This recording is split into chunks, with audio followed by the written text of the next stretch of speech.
Bienvenidos a la segunda sesión de diálogo entre texto e imágenes. Hola, vamos ahora a hablar sobre la segunda parte de esta clase de diálogo entre texto e imágenes, en donde estamos desmenuzando a los libros para poder mirarlos y encontrarles la manera en la que nos dan la información el conjunto de ambas. La vez pasada terminamos hablando de los paratextos. Los paratextos, portada y contraportada y las guardas. El día de hoy seguiremos con el tema de los paratextos y empezaremos hablando sobre los márgenes. Los márgenes, cuando están acotados, cuando están chicos, nos invitan a ser un espectador de la escena que estamos viendo. A ustedes ven esta casa en el bosque con los animales y hay un marco que rodea blanco a la imagen y nosotros de lejos estamos viendo. Es como que nos están contando un cuento desde fuera. En cambio, cuando los márgenes en este mismo cuento se acercan y desaparecen y están rebasados, nos jala y nosotros como espectadores o como lectores nos metemos adentro del cuento y somos parte de él. Aquí, por ejemplo, van persiguiendo al zorro que se había robado a la gallina y y estamos corriendo con ellos detrás para tratar de lograr llegar y atrapar o rescatar a la gallina que ellos piensan que el zorro se la llevó para comérsela. Sin embargo, van una trayectoria muy grande donde vamos, entramos y salimos, somos partícipes y somos, ¿no? Y ponen marcos, pero al final llega a este punto donde llegan a la casa y el zorro y la gallina les cuentan que están enamorados y que no se la llevó para comerla. Y entonces los amigos de la gallina se dan cuenta que ellos quieren vivir juntos y se van a quedar ahí, toman café y té y posteriormente regresan a su casa. Pero ustedes fíjense cómo en un momento anterior éramos parte de los animales persiguiendo al zorro y a la gallina y en este momento nos vuelven otra vez espectadores para verlos desde lejos como cenan. La tipografía. La tipografía siempre ha sido importante, pero cada vez es más importante. La tipografía habla, no solamente las imágenes. Por ejemplo, empecemos analizando. La tipografía en un cuento puede estar en el lado superior derecho, puede estar del lado izquierdo, puede estar en la parte de arriba, puede estar en la parte de abajo. No hay reglas, es nada más que nosotros como lectores nos fijemos qué trata de hacer el autor o la editorial y en dónde coloca a la tipografía. En este caso, este libro Soñé, que es un libro en donde es una historia escrita por Gabriela Olmos, sin embargo, cada frase de la historia le pidieron a un ilustrador diferente que lo ilustre según cómo ellos piensan. Esta imagen se las había yo puesto en la primera clase y donde les mostraba yo cómo la frase y la imagen se complementaban y se acompañaban. Pero veamos ahora, por ejemplo, que la tipografía nos da un movimiento. Las mariposas se disfrazaban como mariposas. Vean cómo esta tipografía tiene como movimiento, empieza más pequeña y va creciendo y va también engrosándose. Entonces, de esta manera, el movimiento de una mariposa pareciera que la letra, la tipografía, también nos los muestra. En otras páginas de este mismo libro, por ejemplo, podemos ver cómo la tipografía que habla de que soñé que las guerras tenían y lanzaban flores, la tipografía lanza flores. Vean cómo está la palabra flores y hay una imagen de una flor y vemos las armas, es más bien no armas del ejército y son flores las que están mostrando. Entonces, por otro lado, los periódicos, los recortes de periódico que forman ese árbol que vemos, son recortes que tienen flores incluidas. Entonces, la tipografía está reforzando el texto que está escrito. En este otro, por ejemplo, vemos que los matones se quedaban atrapados y podían desaparecer. Vemos cómo están atrapados em, en esa primera imagen del lado izquierdo y cómo desaparecen los matones. Y la tipografía, cuando están atrapados, vemos cómo está de una manera vertical, donde nos indica refuerza esta parte de estar atrapados. En este otro libro, por ejemplo, Juan Gedovius decide incorporar a la tipografía como parte de la imagen. Este monstruo tiene el hocico y dentro de él está el escrito. Dentadura de pantano, yo que tú quito la mano. Pero da miedo, ¿no? Estar la mano adentro porque te va a comer. Y veamos cómo esta tipografía tiembla, está temerosa de ser comida. Y te dice mejor, salte de aquí. En esta imagen vemos, es un libro que te está diciendo cómo entra uno al mundo de los sueños, que es como un mundo fuera que ya no es de la realidad, se vuelve otra realidad. Pero vean, por ejemplo, dice, una pregunta que seguramente tú hiciste alguna vez. ¿De dónde vienen los sueños? Si esto estuviera escrito nada más una vez, sería de una forma muy diferente como lo percibiríamos. Sin embargo, veamos, ¿de dónde vienen los sueños? ¿De dónde vienen los sueños? ¿De dónde vienen los sueños? ¿De dónde vienen los sueños? Los sueños, los sueños. ¿Ya nos dormimos todos? ¿Verdad? Que esta tipografía nos lleva al mundo de los sueños. ¿Qué diferencia hubiera sido si nada más estuviese escrito una vez de dónde vienen los sueños? Entonces, los invito para que vean cómo la tipografía va reforzando lo que se va diciendo. Y en este cuento, ¿pueden oír el ruido? ¿Oyen el ruido de la máquina? ¿Oyen el grito del fantasma que asusta al niño? ¿De la sombra? ¿Verdad que sí? Finalmente, en este otro libro, Una Caperucita Roja, es una historia moderna de la Caperucita Roja. ¿Qué hace la tipografía?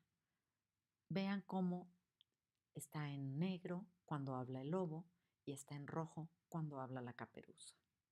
¿Qué otra cosa tiene? Es una tipografía a manera de como si fuera letra manuscrita. Y la letra manuscrita nos invita a pensar que es una conversación. Entonces, esta tipografía nos está diciendo, hay una conversación entre el lobo y la caperucita. En este otro caso, esta reina está muy enojada porque quiere que su príncipe se case. Y entonces la tipografía nos grita, no puedo más, quiero una boda. Y la palabra boda está fuertísima para indicarnos que está gritando muy fuerte. En este otro libro, Tache, al Tache, de Alicia Molina, podemos ver cómo las tipografías nos hablan. Es de estas flores de colores que no son aceptadas en el mundo del blanco y negro. Entonces, en la primera el tache está tachado, va creciendo de tamaño y cada vez, y vemos los gritos donde le dicen tú, vete, vete, vete, un poco semejante a lo que había pasado con la tipografía en el cuento de Pequeña Mancha. Pero vemos cómo le grita, no tenemos que saber, no nos tiene que decir que le están gritando, lo sabemos por la manera en la que está acomodada la tipografía y por el tamaño que tiene. Y veamos cómo va subiendo de tono. Se enojó, está iracunda, furiosa.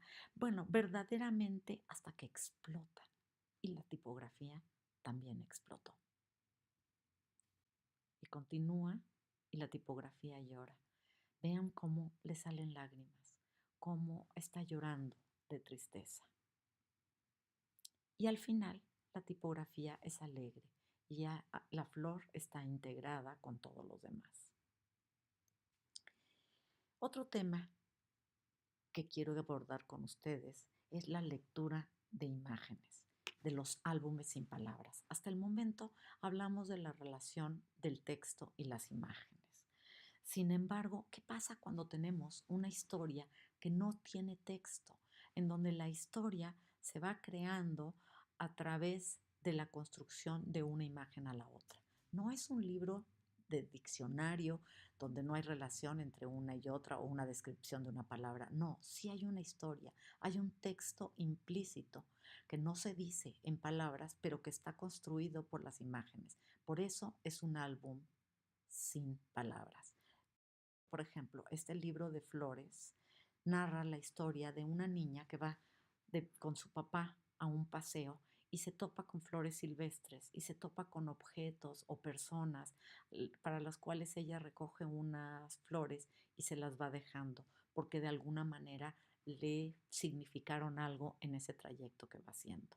En esta primera parte vemos cómo va caminando, cómo tiene ya las flores que había recogido y se topa a este pajarito muerto, a quien le deja las flores y continúa el trayecto con su papá. Y así se va haciendo y vamos viendo en todo momento cómo la niña se topa con diferentes personajes.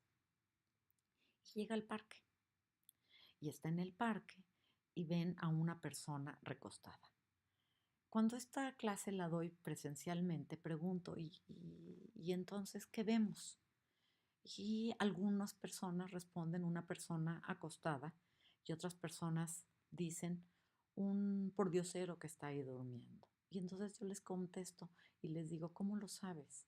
Y entonces empiezan a fijarse más y se replantean esta posibilidad y dicen, no, es una persona dormida, no, yo no puedo saber si es un pordiosero o no es un pordiosero, no tengo más información para saberlo.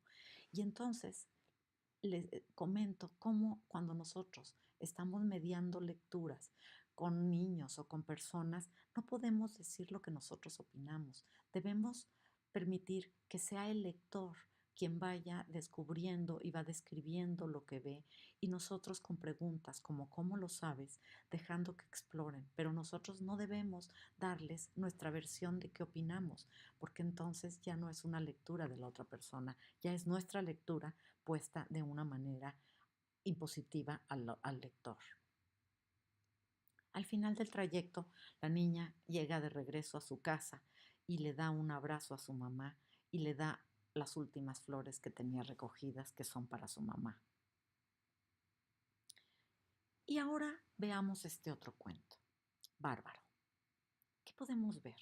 Pues vemos a una persona que parece de la época medieval. ¿Cómo lo sabemos? Porque el caballo no tiene una silla a la manera de ahora, tiene como una cubierta de esa forma. Porque la persona que se va a subir a él tiene el pelo largo, tiene una espada, tiene un escudo y está vestido a la manera que lo hacían quizá en todas estas historias de mitos y leyendas. Entonces podríamos pensar que es un cuento que sucede en la época de los mitos y las leyendas. Y en la siguiente imagen vemos cómo lucha contra unas águilas, lo cual reforzaría esta posibilidad. Recordarán ustedes de las historias de los mitos y las leyendas que hay luchas contra estos animales y que las águilas son enormes y los otros animales. Y continuamos y se topa con los cíclopes, que también están defendiéndose de su presencia o él defendiendo a la princesa. No lo sabemos, pero se topa con los cíclopes. Después se topa con un dragón. Todo esto va reforzando el momento donde sucede la historia. ¿Quién es el personaje?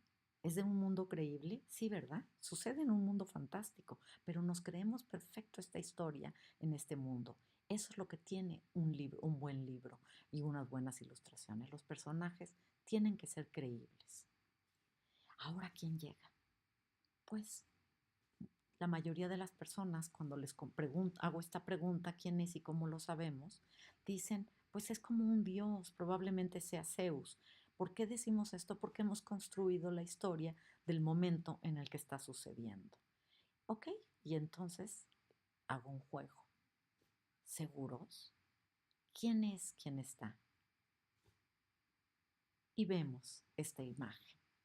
Lo que naturalmente todos los grupos que hago hacen es, ah, y verdaderamente es muy simpático ver cómo habíamos construido otra historia y descubrimos que realmente es un niño que fue con su papá a una feria y estaba en el carrusel y se imaginaba todas estas historias que nosotros habíamos visto antes en el libro.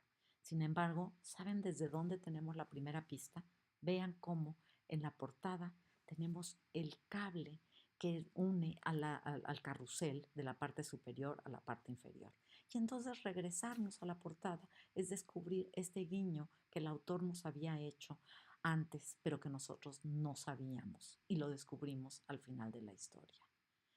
Y luego, de la misma manera, podemos volver a las guardas y ver qué tenían o qué significaban las guardas y así regresar una y otra vez a los libros y tener una lectura y otra relectura. Con esto terminamos la segunda sesión de diálogo de texto e imágenes. Nos falta la tercera, espero la disfruten.